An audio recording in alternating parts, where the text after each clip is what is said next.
सलगर वस्ती परिसरातील 118 झाडांचे मारेकरी अखेर उघड झाले असून राजेंद्र हजारेसह चौघांवर गुन्हा दाखल होण्याची शक्यता आहे।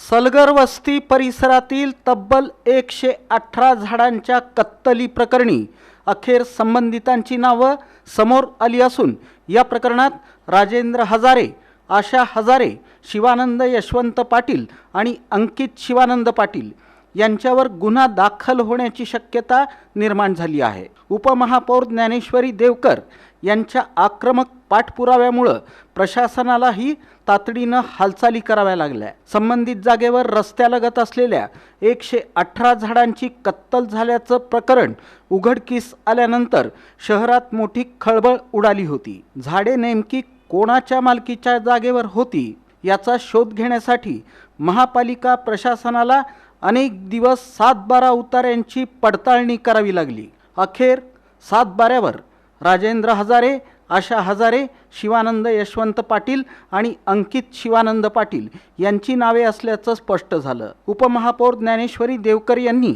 या प्रकरणात कठोर भूमिका घेत प्रशासनाला गुन्हा दाखल करण्याबाबत स्पष्ट सूचना दिल्या। सायंकाळपर्यंत गुन्हा दाखल झाला नाही तर आयुक्त कार्यालयासमोर आंदोलन करण्यात येईल असा इशाराही त्यांनी दिला होता। त्यानंतर महापालिका प्रशासनाने संबंधित कागदपत्रे आणि 7-12 पोलिसांकडे सुपूर्द केल्याची माहिती समोर आली। दरम्यान उपमहापौर ज्ञानेश्वरी देवकर यांनी महापालिका प्रशासनालाही धारेवर धरत शहरात विविध विकास कामांची पाहणी केली जाते, मात्र एवढ्या मोठ्या प्रमाणात झाडांची कत्तल होत असताना प्रशासनाला त्याचा सुगावा कसा लागला नाही असा सवाल उपस्थित केला।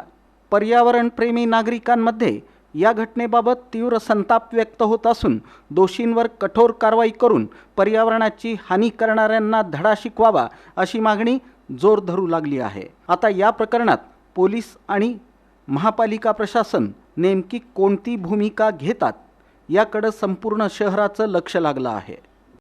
गेली 8 दिवसाखाली जी मोठ्या प्रमाणात वृक्षतोड झाली त्या संदर्भात आज आम्ही आयुक्त साहेब आम्ही स्वतः जाऊन आणि तेथील नगरसेवक आम्ही स्वतः जाऊन आणखीन एकदा पाहणी केली। त्या दरम्यान आयुक्त साहेबांनी संबंधितावर गुन्हा दाखल करण्याची आणि दंडात्मक कारवाई करण्याचे त्यांनी बोललेले आहेत। आणि ती जी झाडं तोडली गेली ती स्वदेशीय झाडं होती, त्यामध्ये कडुलिंब मोठ्या प्रमाणात होते, त्यामध्ये पिंपळ जी ऑक्सिजन देतात ती झाडं मोठ्या प्रमाणात होती आणि ह्या झाडांची मोठ्या प्रमाणात कत्तल केली गेली आहे। आपल्या सोलापूर जिल्ह्यातील ही सर्वात मोठी वृक्षतोड आहे असं वाटतंय। आणि आमचं एकच मागणं आहे की जे पर्यावरण प्रेमी आहेत किंवा तेथील जे नागरिक आणि तेथील नगरसेवक आम्ही सर्वजणांचं आम्हाला एकच म्हणायचं आहे की तिथं दंडात्मक कारवाई व्हावी आणि संबंधितावर गुन्हा दाखल व्हावा।